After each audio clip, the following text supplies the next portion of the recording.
Okay, இந்த வீடியோவில் வந்து கர்சர் ஸ்டைல்ஸ் பார்க்கலாம். பேசிக்கலி கர்சர் ஸ்டைல்ஸ்னால் டிகே கம்ப்யூட்டர் ஆன் பண்ணி ஆஃப் பண்ண அந்த பேஜ் ஓப்பன் பண்ணலாம். New folder index dot open ஆக கொஞ்சம் டைம் ஆகும்.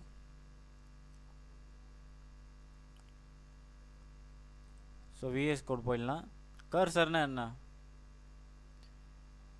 இப்போ நான் பாடியின் இடத்துல போய் ஒன்று காட்டுறேன்ல, ஸோ இங்கே ட்ராக் பண்ணுறேன்ல, இந்த கை சிம்பிள் வருதுல்ல.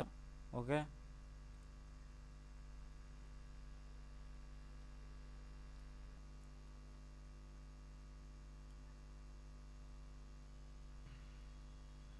ஸோ பட் அதுக்கு முன்னாடி இந்த H2 இருக்குதுல்ல, அது கொஞ்சம் சென்டர் அலைன் பண்ணலாம். So computer is hanging, no problem.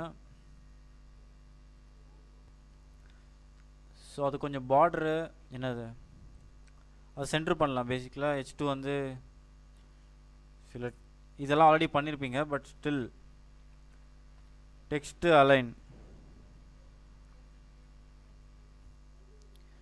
So text அலைன்னா என்னது, அதை சென்டர் பண்ணலாம், இல்லை ரைட் மாற்றலாம், லெஃப்ட் மாற்றலாம். Text align, okay. அடுத்து வந்து சென்டர்னு போட்டால் என்ன வரும், அதே ஹைலைட் பண்ணுது பாருங்கள். அப்படி ஹைலைட் பண்ணால் கிளிக் பண்ணிக்கோங்க. பட் நான் சொல்கிற ப்ராக்டிஸ் என்னென்னா, டைப் பண்ணுங்கள். டைப் பண்ண தான் மூலையில் ஏறும். ஓகே, ஸோ க்ரோம் போகலாம். இண்டெக்ஸ் பேஜ் லோட் ஆச்சா, டீக்கே. ஸோ இப்போ இந்த டெக்ஸ்ட் அலைன் பண்ணதுனால ஹோம் பேஜுன்ற இது வந்து என்ன ஆகிருக்கு, சென்டர் ஆகிருக்கு. ஏன்னா அது அலைன்மெண்ட் வேல்யூ வந்து சென்டர்னு தந்துக்கிறோம். இல்லை இன்னும் நீங்கள் அதை கிளிக் பண்ணால் ஆப்ஷன் வரும், ரைட்டு லெஃப்ட்டு இல்லை வேறு எதனா கீவேர்டில் வரும். டீக்கே, பட் சொல்கிற பாயிண்ட் புரிஞ்ச பிரச்சனை இல்லை. அடுத்து அந்த லிஸ்ட் ஸ்டைல் வந்து ககோயியனா இருக்குது, ஜிஓஜிஎன் ஏதோ ஒன்று. டீக்கே, அடுத்து வந்து ஸோ பார்டர் தரலாம். பார்டர் அதை ஹைலைட் பண்ணுது பாருங்கள். ஸோ நிறைய இருக்குது பாருங்கள், border radius, border bottom, colour. இதெல்லாமே கற்றுக்கணுன்னா கற்றுக்க தேவையில்ல, ஜஸ்ட் ஒரு கிளான்ஸு. பட் இதுவும் இருக்குதுன்னு தெரிஞ்சுக்கோங்க. இன்கேஸ் ஃப்யூச்சரில் யூஸ் ஆகலாம், 90% யூஸ் ஆகலாம், இல்லை 90% யூஸ் ஆகும் அப்படின்னு போகலாம். நான் சொல்கிறது மட்டும் கற்றுக்கினா போதும். ஓகே, ஃபுல் ஃபோர்ஸும் என்னது இதில் காட்டலாம். பூட் ஸ்ட்ராப்பு இல்லை ரியாக்டு, இந்த பேருங்களாம் ஞாபகம் வச்சுக்கோங்க. பூட் ஸ்ட்ராப் யூஸ் பண்ணி தான் நம்ம வந்து வெப்சைட்டே டெவலப் பண்ண போகிறோம். ரியாக்டை யூஸ் பண்ணி தான் நம்ம வந்து ஒரு வெப்சைட்டே டெவலப் பண்ண போகிறோம். அதுதான் பார்த்திங்கன்னா job skill. But job skill போகிறது மாதிரி இதெல்லாம் பார்த்திங்கன்னா பேஸ் ஸ்டோன்ஸை தெரிஞ்சுக்கிறது ரொம்ப இம்பார்ட்டண்ட்டு. டீக்கே, அதுதான் நான் சொல்கிறது. டைம் வேஸ்ட் ஆகக்கூடாது. என்ன தான் அது தெரிஞ்சுக்கிற டாப்பிக்காக இருந்தாலும் டைம் வேஸ்ட் தேவையில்லை. எவ்வளோ தேவையோ அவ்வளோ மட்டும் படிச்சுக்கினா போதும். ஓகே, ஸோ பார்டருக்கு வந்து நம்ம சொல்லியிருந்தோம்ல, ஃபஸ்ட் வந்து என்ன ஸ்பெசிஃபை பண்ணோம், அதோட பிக்சலு. அடுத்து வந்து அதோட என்னது அந்த பார்டர் வந்து எப்படி இருக்கணுன்ட்டு, சாலிடாக இருக்கணுமா இல்லை டேஷ்டாக இருக்கணுமா, அந்த மாதிரி. அடுத்து தேர்ட் வந்து என்னது, பர்பிளாக, சாரி நான் பர்பிள்னு ஸ்பெசிஃபை பண்ண ஆரம்பித்தேன். பட்டு ஓகே, டீக்கே. என்னது அது வந்து அந்த பார்டர் வந்து என்ன கலராக இருக்கணுன்ட்டு. ஃபஸ்ட்டு வந்து சைஸ், பார்டரோட சைஸு. அடுத்து அந்த பார்டர் எந்த மாதிரி இருக்கணும். தேர்டு வந்து அது என்னது, பார்டரோட கலர். டீக்கே, ஸோ ஃபஸ்ட் வந்து ஸ்பெசிஃபை பண்ணிக்கலாம் 5 பிக்சல். டீக்கே, பார்டரோட சைஸு. இந்த பிஎக்ஸ்ன்னு பார்க்கும்போது உங்களுக்கு வந்து ஃபஸ்ட்டில் ஐயோன்னு இருக்கும். ஏன் ஐயோன்னு இருக்குன்னா உங்களுக்கு புரியாது. பிஎக்ஸ் வந்து ஒரு ஜஸ்ட் ஒரு கீவேர்டு தான். என்னது, மில்லிமீட்டருக்கு எம்என்னு போடுவாங்களா, அது மாதிரி ஒரு சைஸு. 5 மில்லியனா 5 மில்லிமீட்டர் சைஸ் இருக்குமா ஒரு வயரு, அந்த மாதிரி அர்த்தம். அதே மாதிரி பிக்சல்னு போட்டால் அந்த பார்டர் வந்து 5 பிக்சல். பிக்சல் வந்து ஒரு குவான்டிட்டியோட பேர். அகைன் இதெல்லாம் புது வார்த்தைங்க. பிக்சல்னு இருக்குதா, நீங்கள் வந்து எடுத்துக்கணும். பிக்சலா, நான் வெப் டெவலப்மெண்ட்டில் இந்த மாதிரி வார்த்தைங்கள்லாம் யூஸ் பண்ணாங்க. அதாவது இந்த பார்டரோட சைஸ் வந்து 5 பிக்சல்.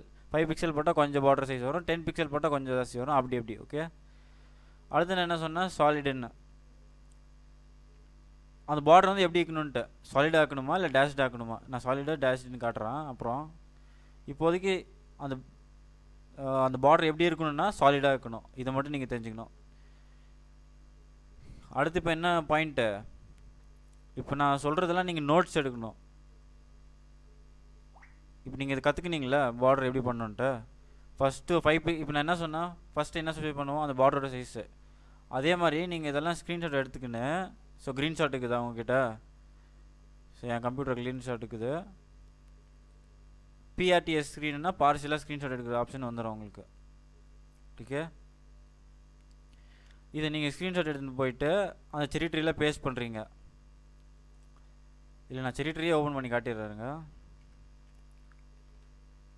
ஸோ பட் பரவாயில்ல, செரி ட்ரீ ஓப்பன் பண்ணி நீங்கள் என்ன பண்ணுவீங்க, இது இந்த வீடியோ என்ன டாப்பிக்கு, பார்டர் ஸ்டைல்ஸ் இல்லை ஏதோ ஒரு டாபிக், அந்த டாப்பிக்கோட வீடியோ போட்டு நோடு க்ரியேட் பண்ண போகிறீங்க. நோடு க்ரியேட் பண்ணி how to create a border. I think border முன்னாடியே பார்த்தோன்னு நினைக்கிறேன், பட் ஸ்டில் பரவாயில்ல.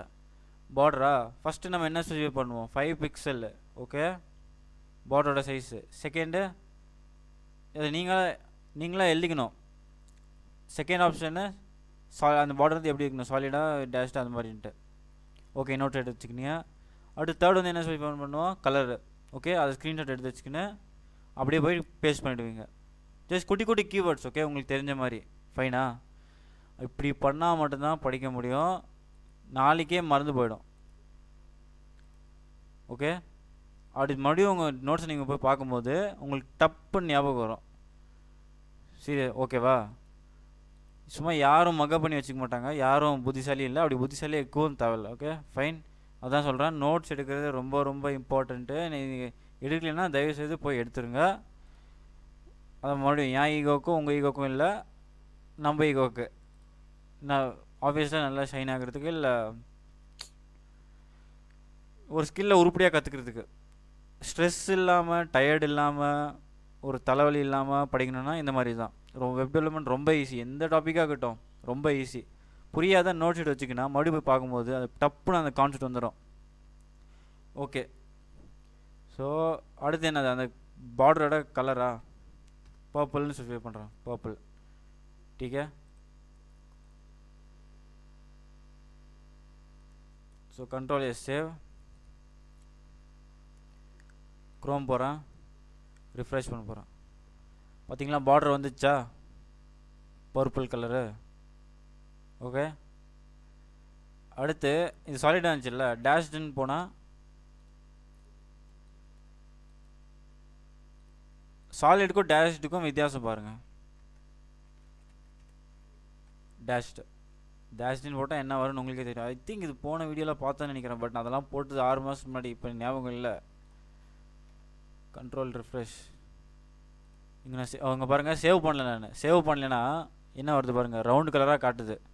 இங்கே சேவ் பண்ணாமல் நம்ம உடனே போய் ரிஃப்ரெஷ் பண்ணால் அந்த சாலிட் அப்படியே தான் இருக்குது. டேஷ்டுன்னு நம்ம எழுதுனது எனக்கு இங்கே வந்து தெரியல.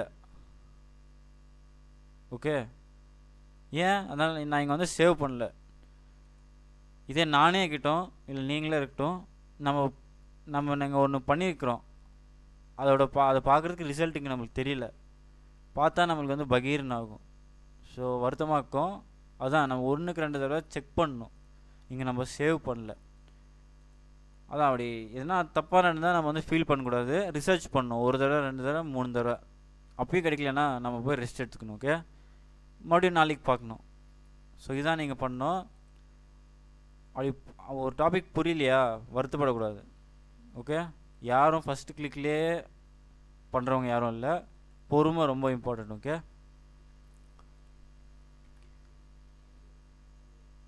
பார்த்தீங்கன்னா டேஷ்டின் வந்துச்சா பார்டரு.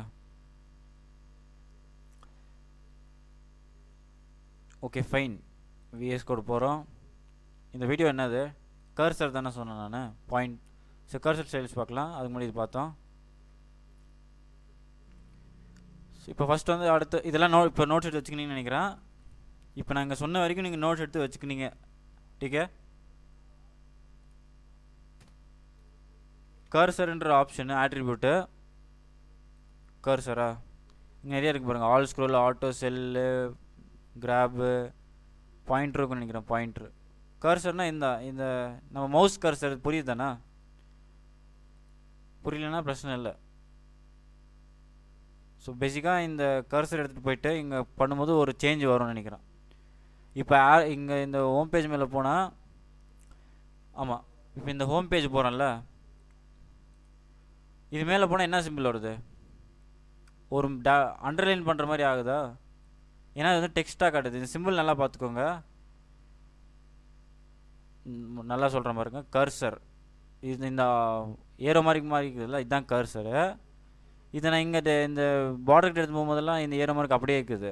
ஓகே, இதே நான் இந்த ஹோம் பேஜ் மேலே போனால் என்ன வருது? எனக்கு இந்த மாதிரி சிம்பிள் வந்துடுது, டெக்ஸ்ட்டாக ஃபீல் வருது. ஸோ அதுதான் எனக்கு இது தேவையில்லை. இந்த ஹோம் பேஜ் டெக்ஸ்ட் மேலே போனால் எனக்கு வந்து என்ன ஆகுது? இந்த மாதிரி டெக்ஸ்ட்டாக சிம்பிள் எனக்கு வரக்கூடாது.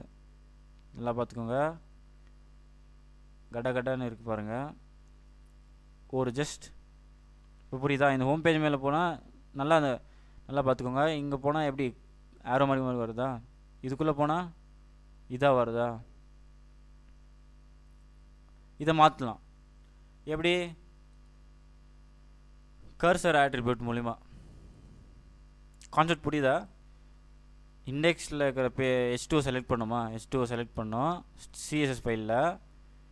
செலக்டர் எப்படி செலக்டிங் எப்படி பண்ணால் H2ன்னு போட்டு இந்த மாதிரி செலக்டர் போடும். இந்த செலக்டருக்குள்ளே என்னென்ன பண்ணுறோமோ அதெல்லாம் ரிஃப்ளெக்ட் ஆகும். கலர் ரெட்டுன்னு போட்டால் ரெட்டுன்னு மாறிச்சு, டெக்ஸ்ட் சென்டர்னு போட்டால் சென்டர்னு மாறிச்சு, பார்டர் 5 பிக்சல்னு போட்டால் 5 பிக்சல் மாறிச்சு. ஓகேவா? அடுத்து கர்சரே நம்ம மாற்ற போகிறோம். இது எல்லாமே மாற்றினோம், இதுவும் கர்சரை மாற்ற போகிறோம். இப்போ புரியுதா கான்செப்ட்லாம்? யாரும் பார்த்திங்கன்னா புத்திசாலி இல்லை, சரியா? ஜஸ்ட் சிம்பிள் செலக்ட் பண்ணோம், உள்ள வேல்யூஸ் ஒரு ஸ்டெப் பை ஸ்டெப்பாக பார்த்தா என்ன ஆகுது? இதுதான். அதான் சொல்கிறேன், யாரும் புத்திசாலி இல்லை, எல்லாருக்கும் இப்படி தான் படிக்கிறாங்க. ஸோ பாயிண்டர் நான் செலக்ட் பண்ணால் சேவ் பண்ணுறேன். கர்சர் வேல்யூ வந்து பாயிண்டருன்ட்டு. இதுக்கு வேல்யூ இப்படி தான் தருவோம்னா இப்படி தான் நம்ம தரணும். ஒரு வெப் டெவலப்பர்னால் எப்படின்னா நீங்கள் இப்படி தான் எழுதணும். இது கலர் ரெட்டுன்னு மாற்றணுன்னா நம்ம வந்து ஃபஸ்ட்டு கலருன்னு ஸ்பெசிஃபை பண்ணுவோம், செமிகாலன் போடுவோம், அதுக்கு வேல்யூ தரணும்னா ரெட்டுன்னு தருவோம். அடுத்து இது எண்ட் பண்ணணும்னா செமிகாலன் நம்ம போடுவோம். அடுத்து செகண்ட் வந்து யூஸ் பண்ணால் இப்படி நம்ம யூஸ் பண்ணுவோம். டீக்கே? சில டைம் புரியலன்னா நீங்கள் என்ன பண்ணணும்னா, இதுக்கு கர்சர் பாயிண்டராக நம்ம மாற்றணுன்னா நம்ம கர்சர் இப்படி எழுதுவோம், அதுக்கு அடுத்து பாயிண்டர் நம்ம இப்படி எழுதுவோம். டேரெக்டாக நம்ம பாயிண்டர் எழுத மாட்டோம், இப்படி செமிகாலன் போட்டு தான் எழுதுவோம். ஜஸ்ட் வேல்யூ மாதிரி, ஒன்றுத்துக்கு வேல்யூ தர்ற மாதிரி. ஈக்குவல் டு இது. ஸோ உன்னோட வெயிட் எவ்வளோ? 45. So Ramkumar equal to 45. அதே மாதிரி கர்சர் பாயிண்டர். டீக்கே? ஸோ க்ரோம் போயிடலாம், ரிஃப்ரெஷ். அகைன் நான் வந்து சேவ் பண்ணல, கர்சர் பாயிண்டர். சேவ் பண்ணியாச்சு. இப்போ என்ன வருது பாருங்கள், சூப்பர். முன்னே எப்படி வந்துச்சு? அது அண்டர்லைன் பண்ணுற மாதிரி வந்துச்சுல, இப்போ எப்படி வருது? பாயிண்டர்னு நான் தந்ததுனால இந்த மாதிரி வருது, ஒரு நல்ல கை போட்டு தான் வருது. கர்சர் இதெல்லாம் யூஸ் ஆகும். ஓகே, புரியுதா? அடுத்து பாயிண்டரில் இது மட்டும் தான் ஆப்ஷன் இல்லை, இன்னும் நிறைய இருக்குது. பட் ஸ்டில் பார்த்துக்கலாம், இந்த குட்டி வீடியோவுக்கு எண்ட் பண்ணிடலாம். Okay, so by.